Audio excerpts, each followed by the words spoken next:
L'actualité automobile. Faites le plein. Un parcours bien contrôlé. C'est le Guide de l'auto. La référence depuis 1967.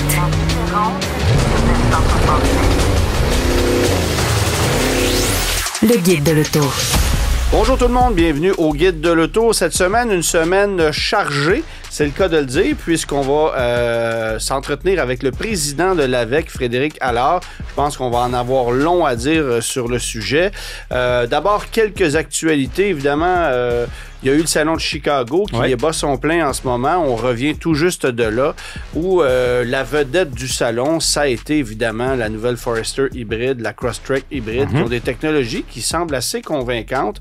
On se demandait justement comment on réussirait à jumeler la technologie Toyota dans une mécanique Subaru.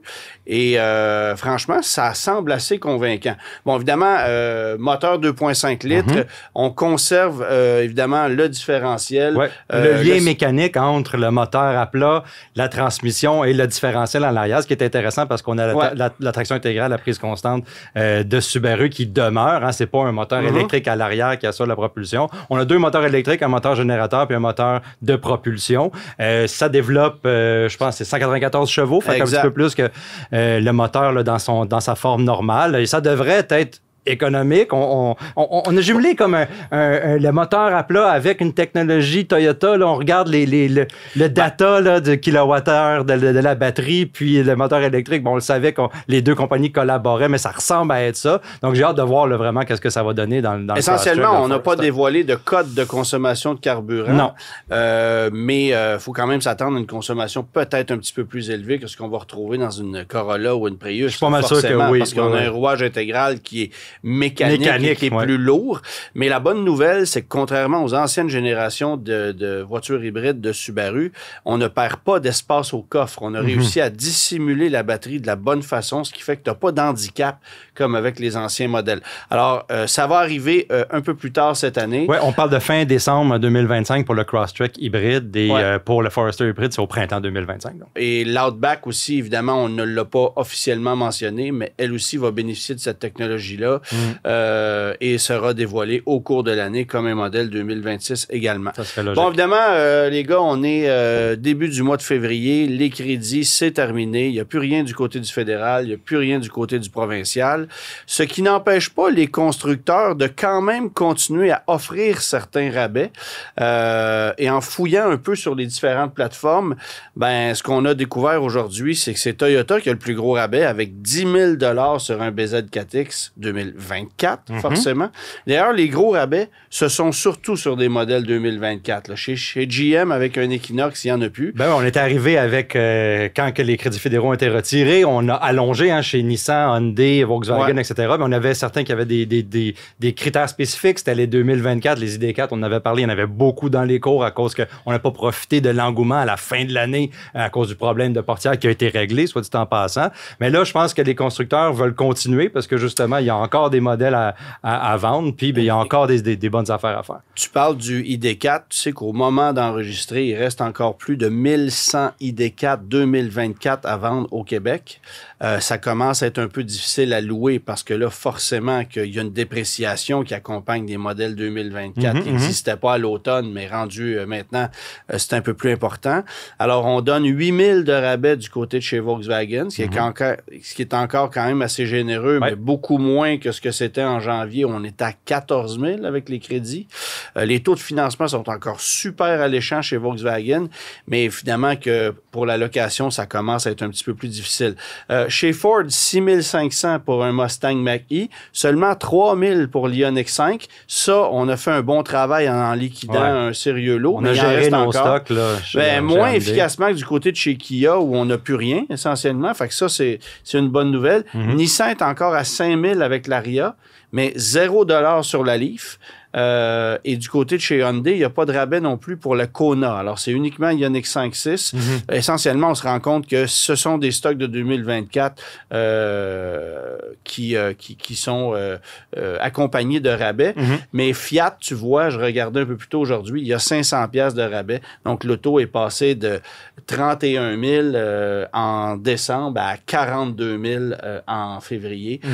C'est une hausse de près de 30% de son prix, et ça va faire en sorte qu'il n'y a plus un chrétien qui va acheter ça. Parce qu'à ce prix-là, ben, qu'est-ce que tu veux? Il n'y a plus rien d'intéressant. C'est tellement dommage. Le produit n'est pas vilain, mais évidemment qu'il y a une question de logique en termes de prix. Tu es à peine moins cher qu'un ID4 de base. C'est une question qui se pose pas. Là. Ben ouais, c'est une question qui se pose pas.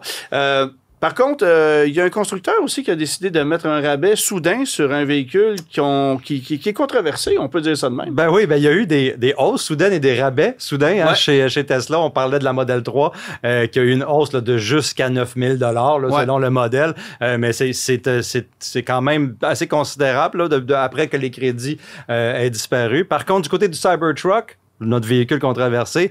Les gens qui en voulaient un l'ont adopté. On commence ça se ralentit un peu la production, ça ralentit les ventes. Donc, il y a des stocks incroyables. Où j'arrive des États-Unis, j'étais en Californie, on est passé devant un point de vente Tesla.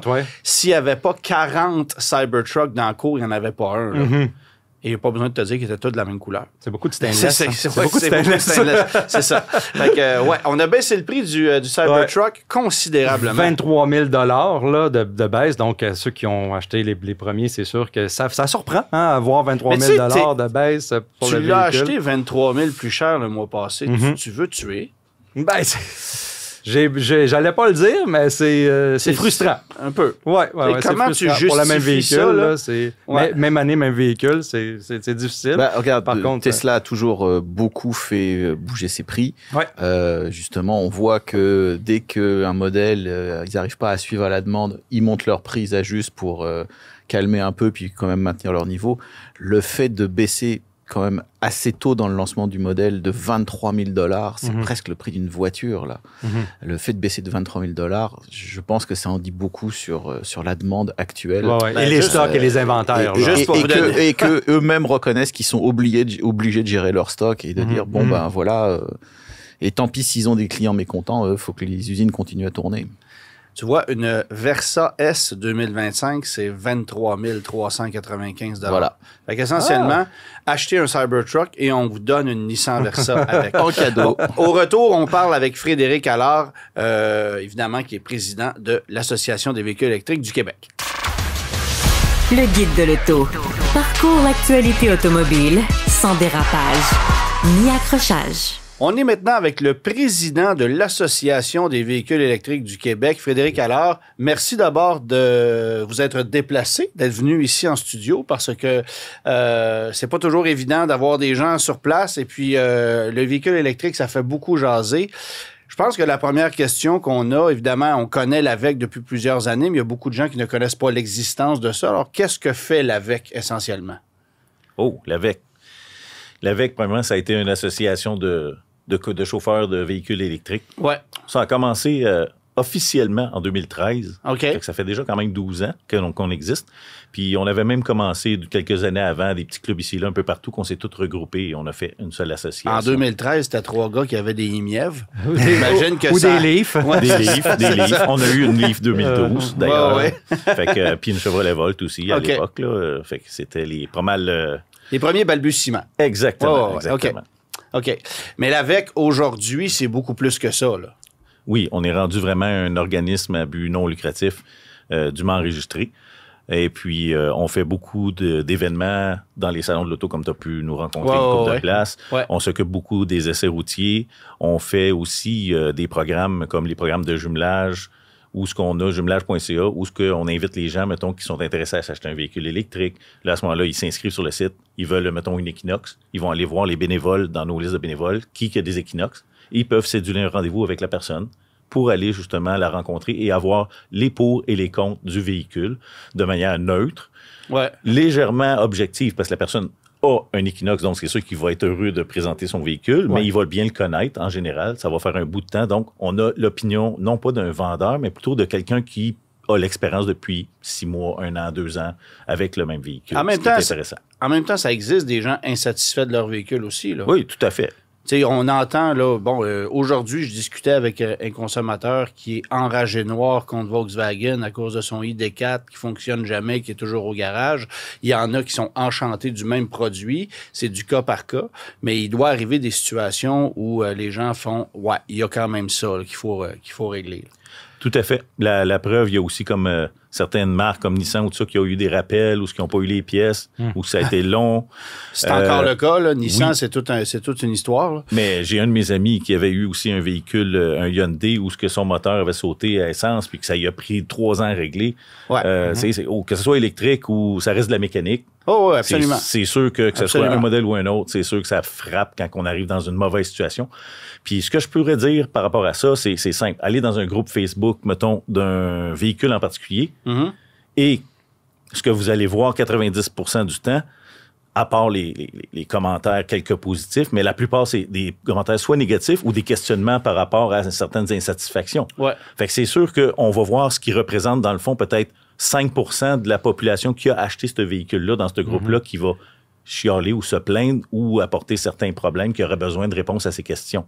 C'est pour ça qu'on voit pas, par exemple, on n'entend pas parler les 90-95% des autres qui, eux, tout va bien, ils sont contents, ils sont heureux. Ouais, ils sentent pas le besoin de s'abonner à un groupe Facebook. Non, quand tout va là. bien, on n'en parle pas. Ça passe sous silence. En même temps, moi, pour suivre des pages de VinFast, de Chevrolet Equinox, de Chevrolet Bolt, de certains véhicules Ioniq 5, entre autres, il y a beaucoup de gens qui sont là aussi pour un peu démontrer leur satisfaction. Il y en a énormément. Et puis, si je peux me faire l'avocat du diable, c'est sûr que le cas d'exception, c'est Tesla, où là, tu as des apôtres qui ne jurent que par, peu importe le type de rendement qu'ils vont obtenir de leur véhicule. Il y en a qui en sont enchantés, mais il y en a qui ont des problèmes et qui le diront jamais aussi. Fait que il y a ça qu'il faut quand même considérer. Là. J'ai quand même possédé 2 Tesla, j'en ai encore une d'ailleurs. Ouais. J'ai eu la Model X en 2016, fin 2016 que j'ai acheté, que j'ai eu pendant 7 ans et demi. OK, quand même. 225 000 km que j'ai fait avec. J'ai fait le tour des États-Unis. J'ai été plein de fois en Floride. C'est comme le sujet souvent de mes conférences dans les salons. C'est justement, moi souvent je parle des grands voyages. Puis justement, c'est là qu'on va suggérer aux gens de ne pas s'acheter une Nissan Leaf pour aller en Californie. On va suggérer, ou en Floride, on va suggérer d'acheter un véhicule qui a une bonne autonomie et une recharge rapide, efficace. Vous n'allez pas suggérer à un snowbird, par exemple, qui va en Floride 2 fois par année, d'opter pour une Leaf. Ça va être plutôt un modèle pour... Exactement. Ben, la personne qui va 1 fois par année en Floride peut très bien se louer un véhicule électrique ou à essence, et puis ça finit là. Puis le reste du temps, il peut avoir une Nissan Leaf le reste de l'année. Tout l'argent qu'il va sauver en essence avec les années et tout, il va rentrer dans son argent, puis il va prendre un véhicule. Il va se payer une bonne Mustang décapotable pour aller en Floride, puis c'est bien correct comme ça. Il faut savoir la part des choses. À l'AVEC, on n'est pas comme borné à dire non, 100% électrique dans la gorge, comme on dit, là, la fameuse expression qu'on entend des fois. Non, on est capable de faire la part des choses. On comprend qu'il y a certains besoins, certains coûts reliés à tout ça, puis qu'il y a une adaptation pour les gens où ce qu'il faut qu'ils choisissent le bon véhicule selon leurs besoins. Puis ça revient à la question que tu posais tantôt. À quoi sert l'AVEC aussi? Ça sert à faire de l'accompagnement. Un autre des forfaits qu'on a. Par exemple, un forfait platine, les gens payent 120 $, je me souviens bien.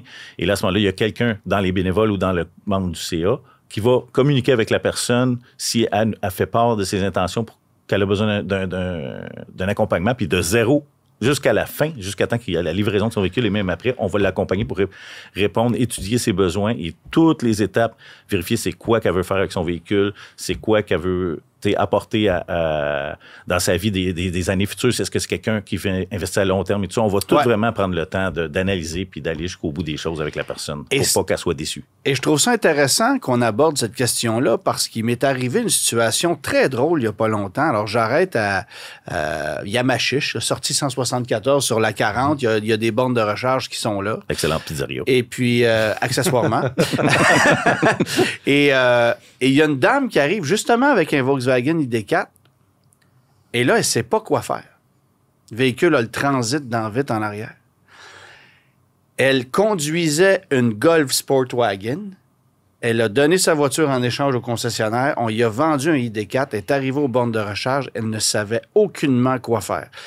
Personne lui avait dit qu'il fallait qu'elle s'abonne à quelconque réseau de bornes de recharge. Elle n'avait aucune idée de ce que ça voulait dire, le ravitaillement. Elle ne savait pas si ça prenait 5 minutes ou 5 heures. Rien. Elle était, mais complètement ignorante. Donc là, elle découvrait sur le vif. Alors moi, j'ai pris sur moi de l'aider avec ma carte du circuit électrique. Ça a dû coûter, je ne sais pas, moi, une quinzaine de dollars. J'ai rechargé son véhicule pour elle. Elle était à sec, puis pris là. Donc, le concessionnaire qui lui a livré cette voiture-là, que je nommerai pas, j'ai fait, mais OK, mais il n'a pas fait sa job. Et c'est là qu'un organisme comme le vôtre peut accompagner ou aider ces gens-là, parce qu'on pense que les gens sont informés, mais il y a de l'éducation constante à faire. Il y a encore des gens qui ont peur de technologie hybride, ça fait 25 ans que c'est là. Donc, tu sais, c'est dire à quel point il y a un besoin en ce sens-là. Là. Plusieurs disaient souvent, ça fait des années qu'ils disent, l'électrification, les autos électriques, ça s'en va, ça marchera pas. Que ce soit les médias ou certains chroniqueurs ou n'importe quoi qui, par les années passées, justement, disaient que ça marche pas. Visé du tout. Non. on a eu quelques échanges sur Facebook, en public, mais de façon courtoise, comme je disais l'autre fois. Ouais. Mais évidemment, on voit bien que la lancée est là, et puis je pourrais monter les graphiques ici, c'est tellement évident qu'on est parti par là, puis ça va peut-être ralentir, mais ça n'arrêtera pas. On est parti par là. Mais l'AVEC est là, puis elle a sa raison d'être justement pour ça, parce qu'il y a beaucoup de gens qui sont pas informés, puis moi aussi, souvent, j'ai été rencontrer des gens à des bornes souvent, surtout dans mes débuts, surtout là, en 2012, 2013, 2016, là, dans ces années-là, c'était pire. Là, c'était à chaque fois que j'arrêtais, à chaque fois, il y avait quelqu'un quasiment qui avait un problème. Aujourd'hui, c'est moins pire. C'est avec les salons de l'auto, avec tout ça, les gens vous rencontrent, ils nous rencontrent. Les vendeurs aussi sont un peu plus informés, ceux qui vont dans les salons en général. Là. Et puis, ça se passe quand même un peu mieux.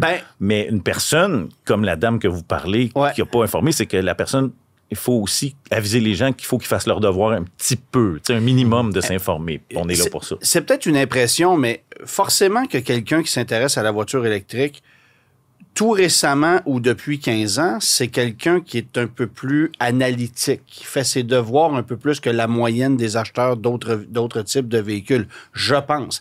Mais il reste quand même qu'une petite partie de la population qui fait le saut, qui n'est pas éduqué en ce sens-là, puis c'est là que ça devient important. Comme on dit, dernièrement, là, depuis peut-être 2-3 ans, c'est la masse qui vient d'arriver. Là. La masse de la population qui commence à acheter. Oui, c'est ça. Les pionniers comme nous, qui roulent hybride depuis 2000, puis 100% électrique depuis 2012...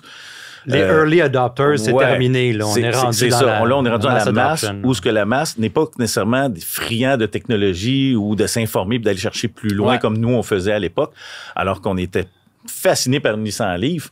Dans le temps, 50 000 $ pour un char avec 100 km d'autonomie, on s'entend que fallait vouloir, fallait vraiment vouloir.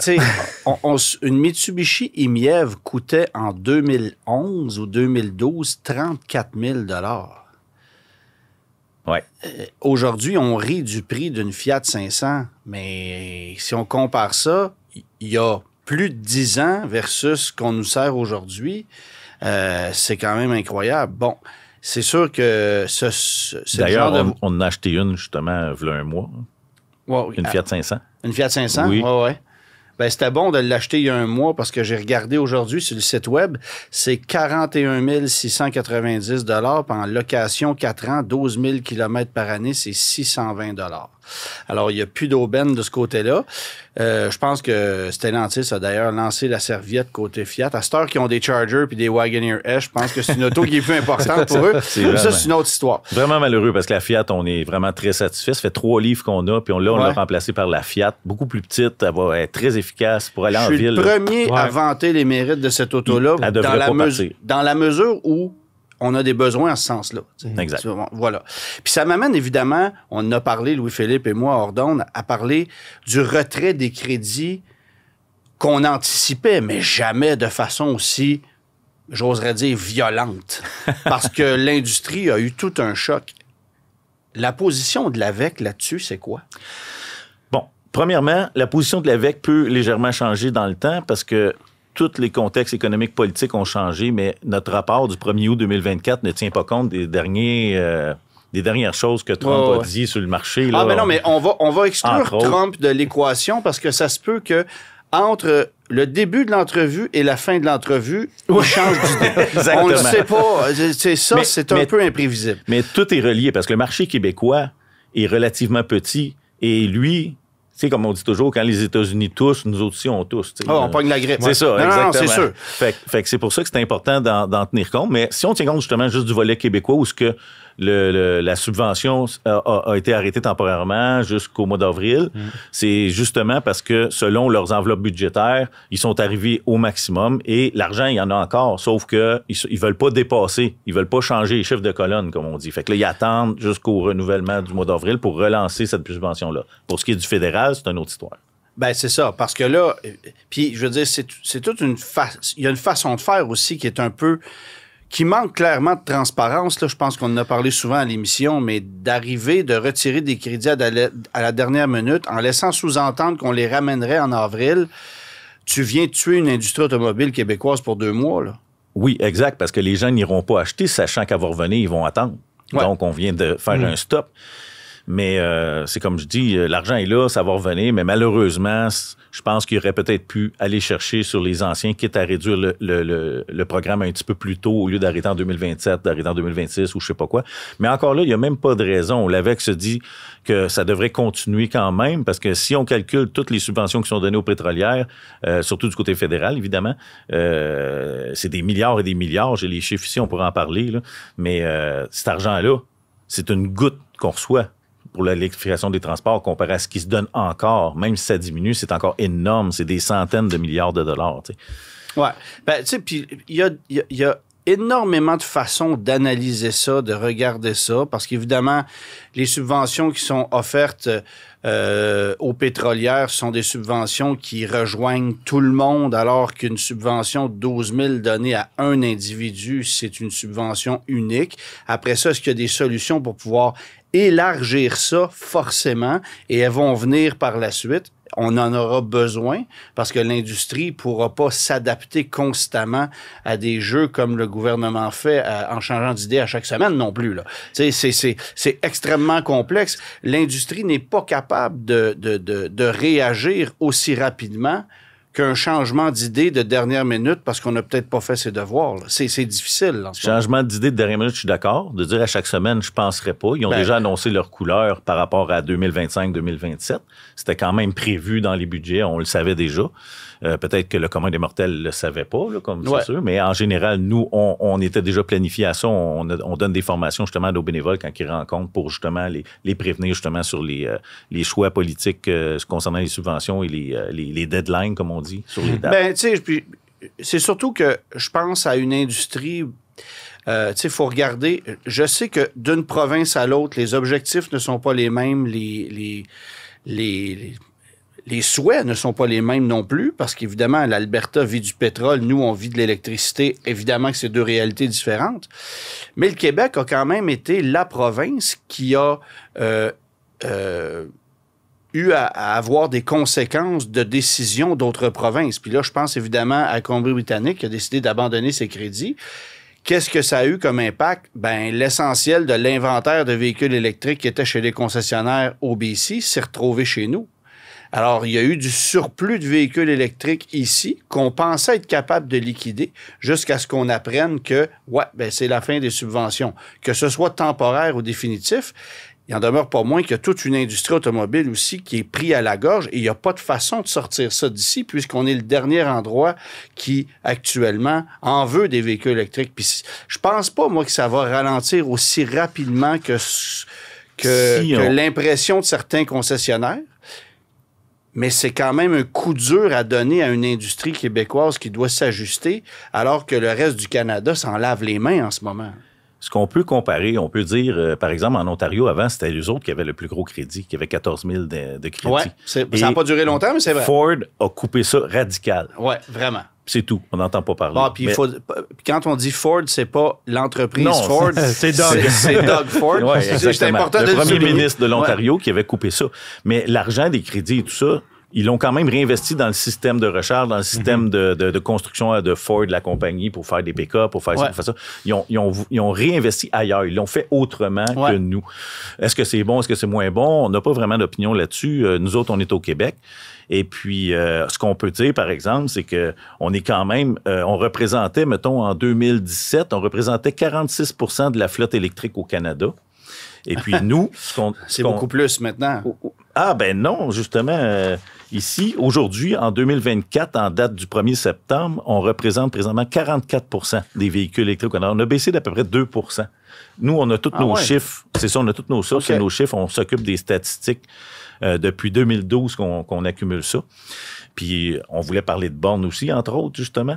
Oui, parce qu'évidemment, du côté de l'Ontario, le réseau de bornes de recharge, c'est un cauchemar. Moi, on a beaucoup de collègues ontariens qui mettent à l'essai des véhicules électriques et s'arrachent les cheveux. Il y en a d'ailleurs qui en ont presque plus, mais ça, c'est une histoire. Mais vraiment, essayer de se recharger en Ontario versus chez nous au Québec, c'est complexe. Par contre... Et là, c'est une histoire peut-être un peu plus personnelle, mais pour avoir eu à recharger des véhicules dans les derniers mois au Québec, en faisant des distances du Montréal-Québec notamment, mais je me suis soudainement rendu compte que de se recharger sur les gros tronçons, ça commence à être un gros challenge parce qu'il y a tellement eu de nouveaux véhicules électriques mis sur les routes dans les derniers mois que le ratio de bornes versus le nombre de véhicules électriques ajoutés est moindre qu'à une certaine époque où c'était plus facile. J'ai mes contacts directs à la SAC, puis directement au circuit électrique. Parfait. Puis chez Tesla. Donc, on va y aller. Tesla, c'est autre chose, parce qu'évidemment, Tesla a son propre réseau. Oui, évidemment. Puis ça va super bien. Puis là, les NCAS, ça va arriver. Les autres compagnies ont déjà commencé. J'ai vu des Equinox se connecter sur les versions 3. Ça commence déjà. Là. Il y a des Ford Lightning, je l'ai vu souvent. Tout ça. Mais pour dire qu'en 2017, on avait 125 véhicules électriques par borne rapide. On parle juste du circuit électrique, et non Tesla. On parlait de 12 véhicules par borne de rue de 240 volts, en général, là, pas les bornes à la maison, évidemment. Ouais. Fait qu'un combiné, on avait 11 véhicules électriques par borne publique à l'époque. Puis à l'époque, on avait 13 000 véhicules électriques au Québec versus 29 000 au Canada à l'époque. Donc, là, on est en 2017. OK. J'ai pas été trop loin, là. Aujourd'hui, il y a quoi? Il y a à peu près 300 quelques mille véhicules électriques? Voilà. Aujourd'hui, on a sûrement dépassé le 400 000, mais en date du 1er septembre, on était à, si je ne me trompe pas, 337 854 véhicules électriques, dont 774 000 au Canada, 815. OK. Ouais. OK. Fait que là, à comparer, combien tu penses qu'on a de véhicules électriques par borne aujourd'hui, incluant les superchargeurs? Comment est-ce qu'il y a de bornes rapides aujourd'hui au Québec? Comment il y a de véhicules électriques par borne rapide? Le ratio est difficile à dire. En 2017, on avait 175 véhicules électriques. OK. Aujourd'hui, 174. C'est le même ratio. Oui, exactement. J'ai tous les chiffres ici. Le ratio est peut-être le même, mais il n'en demeure pas moins qu'à une certaine époque, tu n'attendais pas, puis là, tu attends. Le problème des attentes, là, dans le fond... C'est tout au même endroit. Oui. C'est l'étape. C'est aussi dans la période de l'année. Le temps des fêtes, Drummondville, Yamachiche, la pizzeria, c'est vrai. C'est ça. Exactement. Et puis, le circuit électrique d'Hydro-Québec travaille fort là-dessus, justement, puis ils sont toujours, l'hiver, sont en planification. Comme j'écrivais ici, c'est ça, le nombre de véhicules versus les bornes, ils suivent la courbe de la SAC. Les deux sont coordonnés, comme je t'ai montré tantôt, à 174, 175. Là, je m'excuse, on se perd peut-être un peu, mais pourquoi on parle de la SAC? Quel est le rapport avec la SAC là-dedans? Parce que nous autres, le nombre de véhicules électriques, on a les chiffres par la SAC. OK. C'est-à-dire, on ne dit pas n'importe quoi en l'air, on prend vraiment les chiffres d'immatriculation au Québec. OK, c'est beau. Bon, c'est les mêmes chiffres que Gino Desrosiers m'avait donné tout récemment, 337 000. Il les a pris chez nous. Nous, on les reçoit. Et puis nous, on a des spécialistes qui font ça, justement, qui trient ça, qui vont par VIN, vraiment, puis qui prennent le temps d'enlever les dédoublons, parce qu'à la SAC, c'est un petit peu le bordel dans certains chiffres. Non, c'est pas vrai. Mais on en apprend des choses aujourd'hui. C'est extraordinaire. Et puis, on achète les données de la SAC, et on fait le ménage et on les revend comme à Mobilité électrique Canada. Il y a d'autres personnes où après ça, ils se servent de nos sacs. Et même la SAC se sert de nos propres chiffres par la suite. Imaginez. Alors, mais c'est correct. C'est très bien comme ça parce que nous, on leur démontre c'est quoi notre méthode de travail pour justement avoir les vrais chiffres. Puis tout le monde est très satisfait. C'est ça. Fait que comme je disais, c'est ça. Présentement, l'été prochain, il y a 200 nouvelles BRCC qui vont être va être installé justement aux endroits stratégiques et aussi aux endroits surtout où il manque de bornes. Fait que le circuit électrique une bonne nouvelle, continue à ça. Fait que c'est ça. Fait que c'est ça qu'on m'a dit. Puis évidemment, l'hiver, on n'en installe pas parce que justement, ils sont en planification. Puis à partir du printemps, l'été, l'automne, c'est là qu'ils font les installations quand il n'y a pas de neige, évidemment. Puis l'autre affaire, bien évidemment, le circuit électrique du Québec se penche beaucoup sur la privatisation. C'est-à-dire que là, il y a eu une grosse remontée où c'est Hydro-Québec qui a pris le lead au Québec. On est gâtés là-dessus, on peut pas se plaindre. Mais aussi, la mission d'Hydro-Québec, c'est aussi d'inviter le privé à venir mettre la main à la pâte et à investir et à faire de l'argent, comme tout le monde, évidemment. Oui, bon. Puis, je pense que c'est important de souligner que quand une borne se retrouve dans une ville ou une municipalité, il est du ressort de la municipalité d'en faire l'entretien, de s'assurer qu'elle soit fonctionnelle. Et déneiger à droite. Et ça, ben, ça fait en sorte qu'il y a certains endroits où les bornes sont toujours efficaces, toujours fonctionnelles, et il y a d'autres endroits, comme l'endroit où on se trouve présentement, c'est-à-dire à Montréal, où les bornes sont arrachées, détruites, impossible à utiliser parce qu'on a eu l'excellente idée de construire une piste cyclable en avant de la borne. Puis il faut que tu passes ton câble de l'autre bord de la piste cyclable pour te recharger. Bon, il n'y en a pas beaucoup, mais ça existe, soit dit en passant. Alors, on a l'impression qu'il y a des endroits où, évidemment, il y a un véritable volonté de vouloir donner ce service-là aux habitants de la ville. Il y a d'autres endroits où on s'en fout un peu plus. Ça aussi, c'est un problème. La position de l'AVEQ là-dessus, puis on est un organisme quand même qui fait du lobbyisme aussi pour justement, ou qu'on fait aussi des comités consultatifs pour les villes. Comme par exemple, on a signé un contrat avec la ville de Gatineau où ce qu'ils nous ont approchés et où ce qu'on a, on les a aidés à planifier selon l'expérience de nos 20 quelques mille membres, là, parce qu'on a 15 000 membres payants et on a à peu près 15 000 membres qui sont gratuits. Là.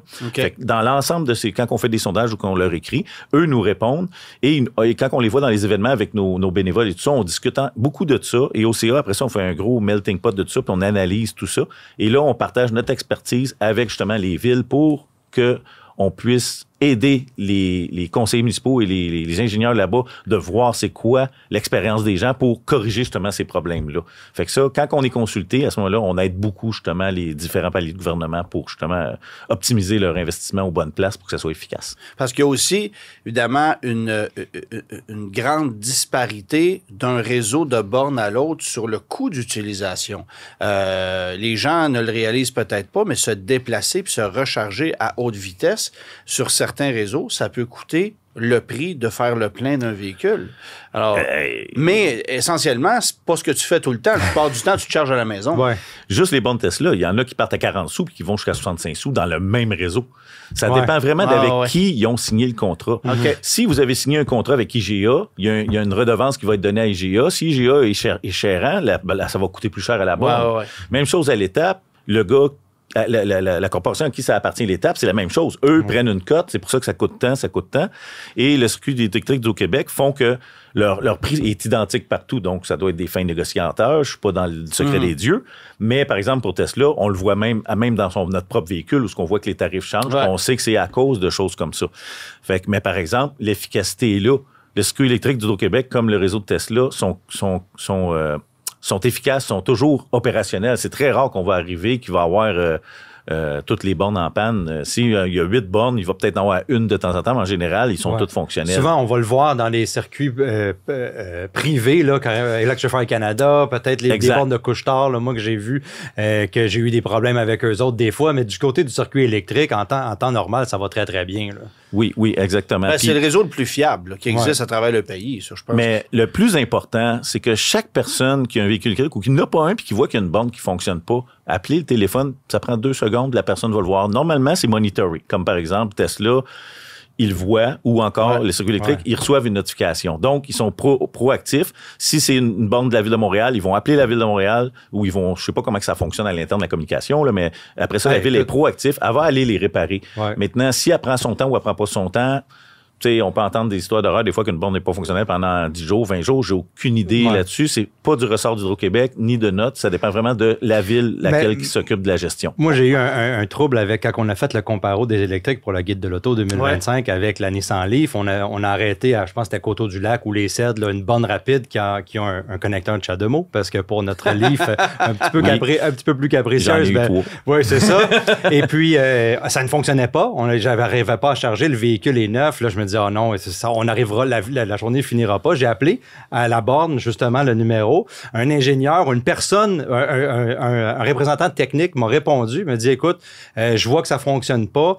Je vais défibriller la borne à distance. C'est ça. Plic, ça a fonctionné. Ça a pris un gros 5 minutes. Comme un reboot. Puis là, il m'a dit, écoute, dans le dernier mois, il y a eu peut-être 3 Chademeaux qui sont passés là. Donc, ce côté-là de la borne avait peut-être besoin d'un software reboot.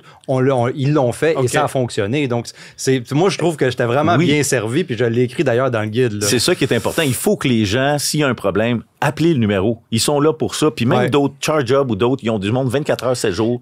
On appelle. Puis souvent, ils vont régler le problème à distance. 3 fois sur 4. Il existe d'autres types de problèmes aussi, tels un Dodge Durango, un moteur V8 stationné devant une borne. Ça aussi, on peut appeler pour le dénoncer. Oui, ça arrive. Tout à fait. C'est pas super pratique. On recommande pas du tout le vandalisme. On recommande vraiment d'appeler. Un ticket, ça fait plus mal parce que c'est légal.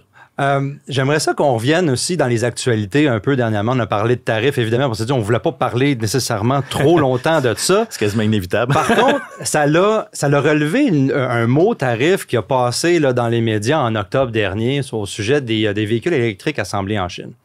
Et puis, on parlait du côté du Canada, du côté des États-Unis d'abord, qui a imposé un tarif de 100%, puis le Canada a été dans le même sens. On était comme partenaire là-dedans pour essayer de se protéger notre industrie automobile de l'avenue de ces véhicules-là. Puis, qu'est-ce que je veux savoir, c'est qu'est-ce que l'AVEC penserait de la venue de ces véhicules-là? Est-ce que ça serait néfaste pour l'industrie automobile, bon pour les consommateurs, ou mauvais pour les deux, ou bon pour les deux, selon l'AVEC? Je vais donner 2 réponses. La première réponse, c'est la première réponse, c'est oui, puis la deuxième, c'est non. Écoute, on est là pour en parler. On parlait de contexte. On est là. Évidemment, le rapport qu'on a remis au gouvernement et tout ça, du 1er août, on recommandait... Puis on recommande encore de ne pas imposer de tarifs sur les véhicules chinois pour offrir du choix et tout ça, avec une analyse poussée. Là, je peux te laisser le document si tu veux, et qu'on a remis au gouvernement, au ministre des Finances fédéral. Okay. Ça, c'est la position de l'AVEC, là, grosso modo. Là, je rentre pas dans les détails parce que ça serait trop intéressant. Maintenant... non, mais on est timé dans le temps. Hein? Ouais, c'est ça, exactement. Mais si on fait ça bref, on recommande pas. D'un autre côté, quand on parle justement des tarifs imposés, c'est que c'est un petit peu, excusez-moi le terme, un petit peu de la bullshit parce que on rentre des véhicules coréens, on rentre des véhicules, la Fiat 500, elle vient d'Italie, on rentre des véhicules Nissan qui viennent du Japon, certains sont construits aux États-Unis, mais au début ils n'étaient pas construits aux États-Unis, vietnamiens, VinFast, tout ça. On a une Mitsubishi Mirage qui vient de la Thaïlande. Exact. Ça vient de partout. C'est ça. Fait dans le fond, ce tarif-là, c'est juste parce que la Chine fait peur. La Chine s'immisce dans nos affaires. On a peur qu'il fouille dans les datas. Mais je reviendrai à dire, par exemple, pour les datas, Tesla, quand ils ont été là-bas en Chine, ils ont signé des contrats en disant, OK, il y a des clauses, tout ça, comme de quoi que vous gardez les affaires sur les serveurs chinois, puis les affaires aux États-Unis, c'est les États-Nis. Il faut pas que les choses soient mélangées. Très réglementé. Très réglementé, autant du côté de la Chine que du côté des États-Unis. Fait quand ils font des contrats comme ça, pourquoi que le Canada serait pas capable de faire la même chose? On va rentrer des véhicules chinois, OK, mais avec des contrats et des règles strictes, quitte à ne pas mettre 100%, peut-être 25% de taxes, je sais pas. Ça, c'est pas moi qui est politicien pour décider ça, mais en général, s'il y a une taxe raisonnable, ça n'empêchera pas la vente. Puis si on regarde l'exemple des véhicules chinois qui sont vendus en Chine à 19 000 comme tout le monde se plaît à le dire, mais si vous regardez les mêmes véhicules qui sont vendus en Allemagne, c'est pas le même prix. Là. Puis au Mexique, puis au Brésil, c'est pas la même chose. Parce que les compagnies chinoises ne font pas d'argent avec les véhicules qu'ils vendent en Chine ou presque pas. Le profit se fait quand ils vendent en Europe, que là, ils vendent 40 000. C'est là qu'ils vont aller. Fait qu'eux autres exportent et rendent de l'argent. C'est ça l'objectif. Mais c'est quand même intéressant de constater que l'équivalent d'une Model 3 vendue en France, qui est la BYD Seal.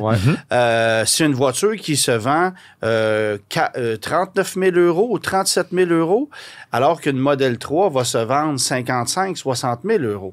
Donc, dans le même pays qu'on parle. Dans le même pays. Ici, alors, il y a un écart de prix considérable. Puis si on joue au jeu du ratio, ben on comprend essentiellement qu'on pourrait avoir l'équivalent d'une Tesla Model 3 au prix d'une Honda Civic chez nous, vendue par des Chinois. Alors, ça ne serait pas une auto à 20 000 $. Non. Ça, il n'y a plus personne qui va voir ça. Ça n'existera plus.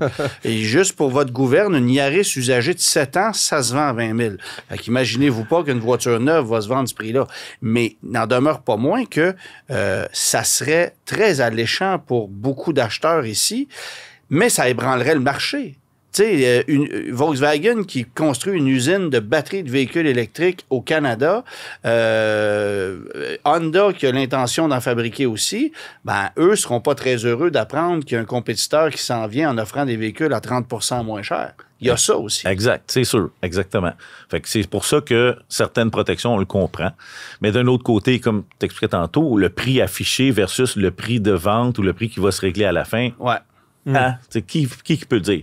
Juste pour le fun, j'ai une de mes amies, une fille que je connais, elle avait acheté une Nissan Micra à l'époque. Elle dit, je veux acheter ça, je veux pas acheter une Leaf. Moi, j'essayais de la convaincre, le char électrique. Hein? Fait qu'évidemment, elle a dit, non, il est juste 10 000 $. Quand elle est sortie du dealer, comment ça y a coûté? 17. 23 000. Ah. Elle voulait vite électrique, elle voulait ci, elle voulait ça.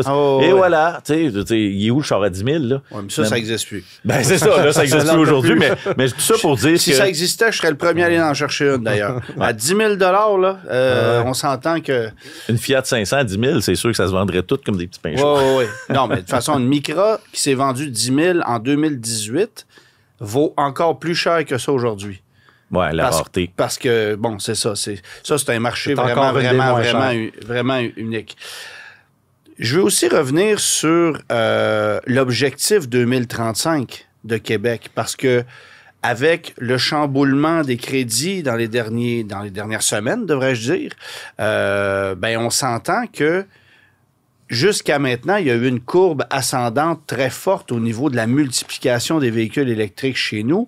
Une courbe qui va forcément s'aplatir en 2025 parce que les véhicules vont être moins accessibles.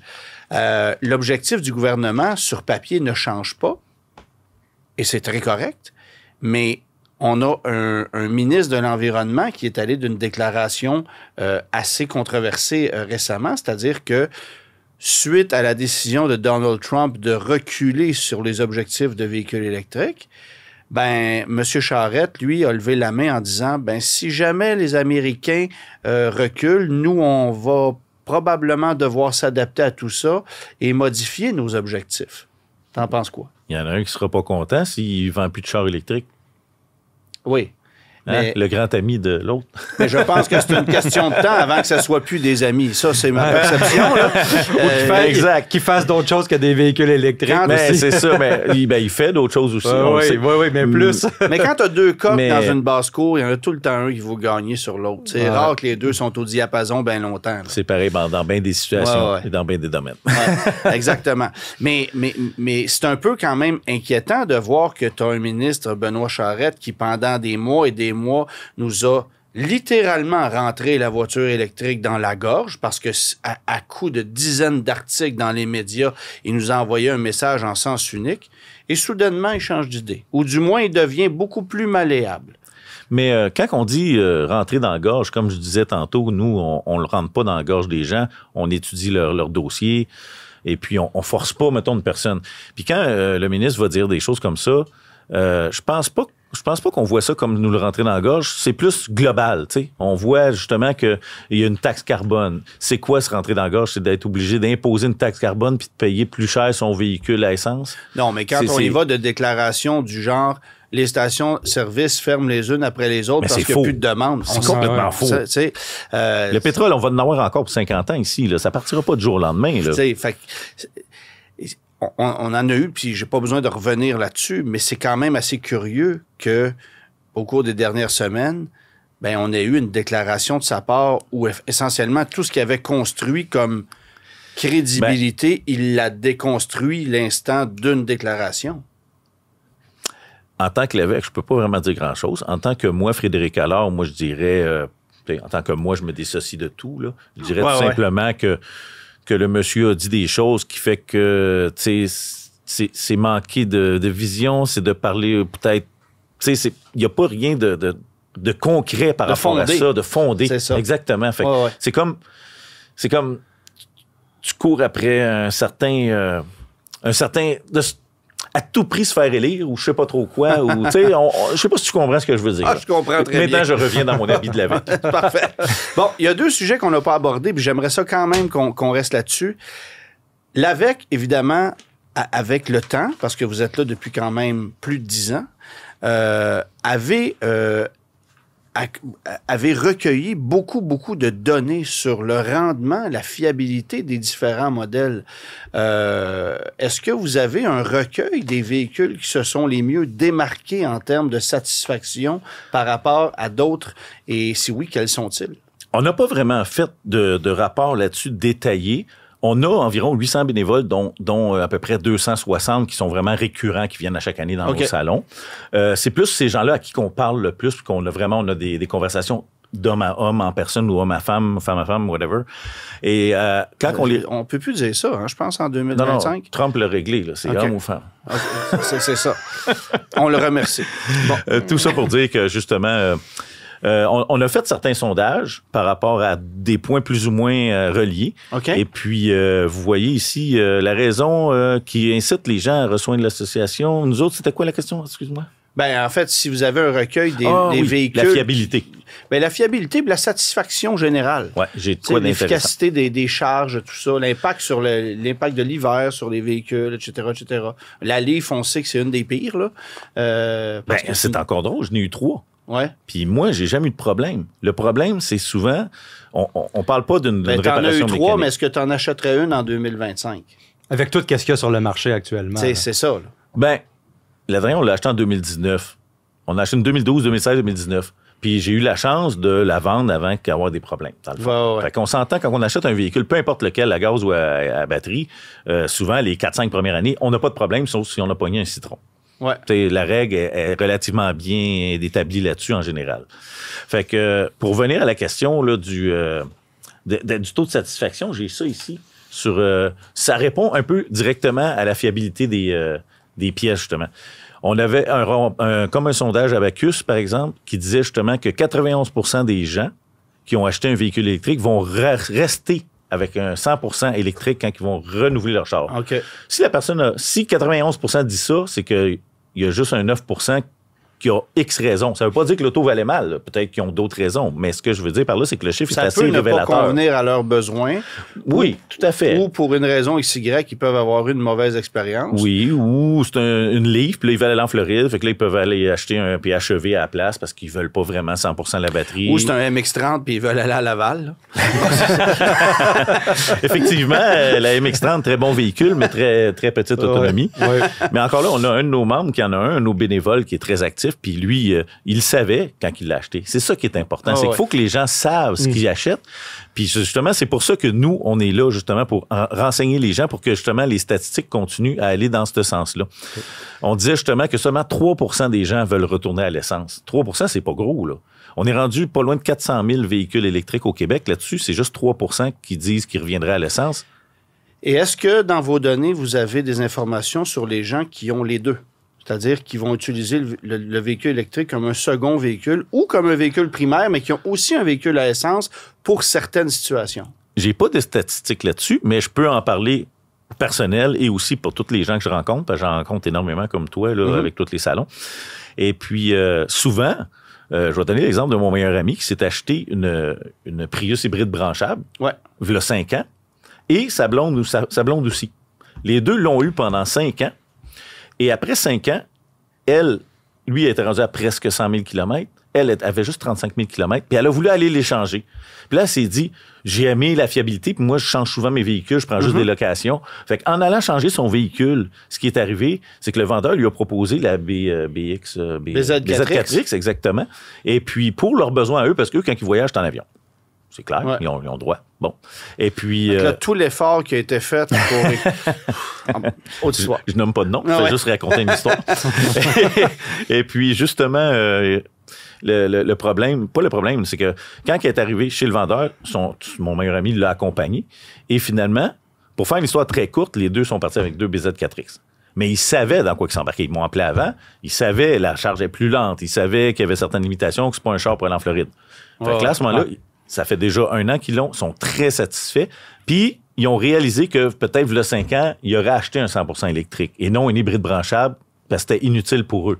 Fait que là, ils réalisent qu'aujourd'hui, une BZ4X, dans leur cas, eux, c'est parfait comme mon autre bénévole qui a une MX-30 qui est très contente du véhicule, confortable, silencieux, super bon.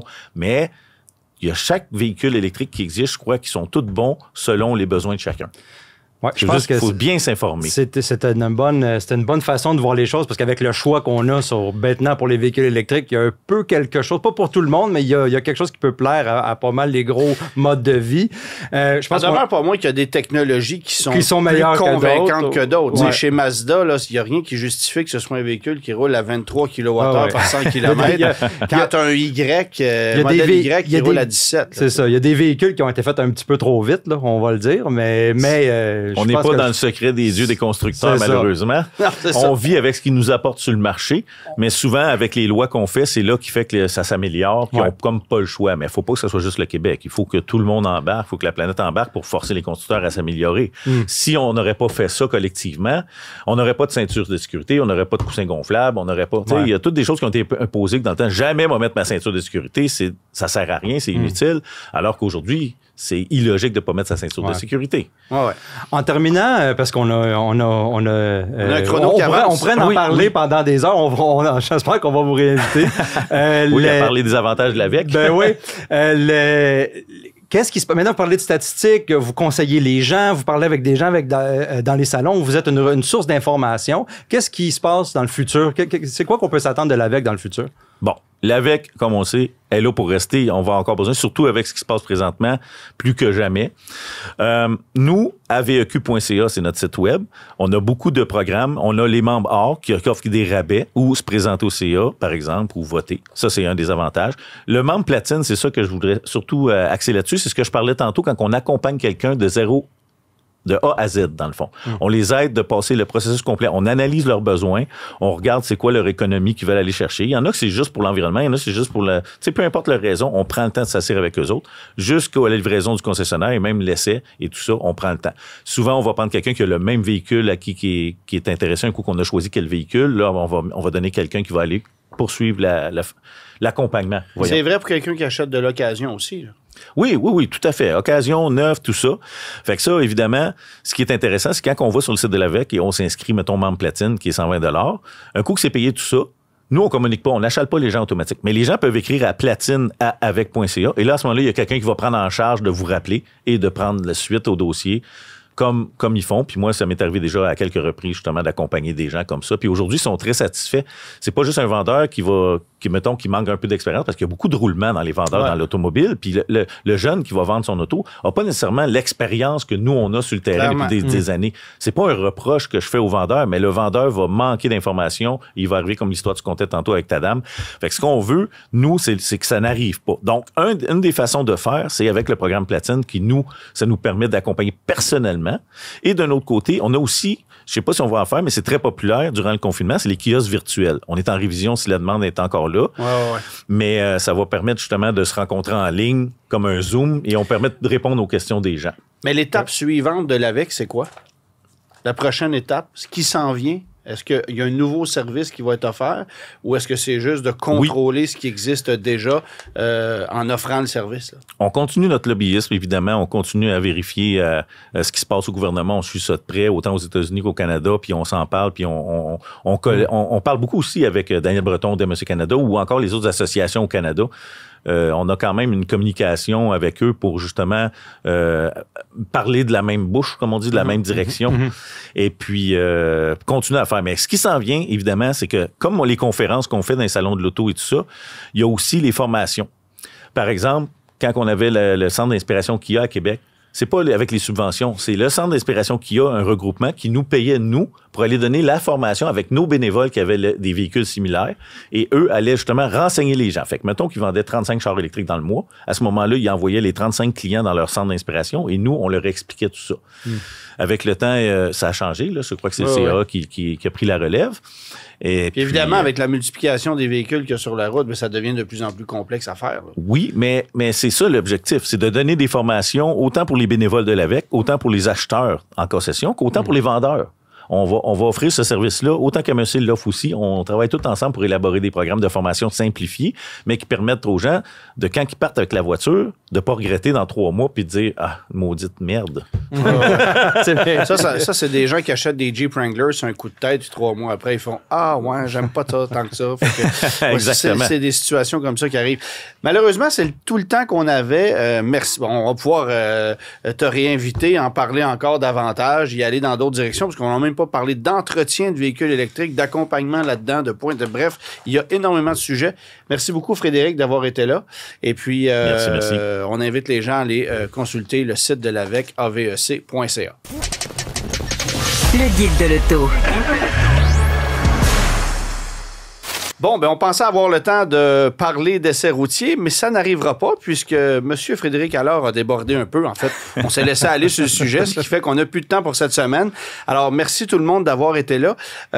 Et je vous invite peut-être à vous procurer le livre qui s'appelle « 50 mythes et demi-vérités sur la voiture électrique » que m'a gracieusement offert Frédéric ici et qui est écrit notamment par Daniel Breton.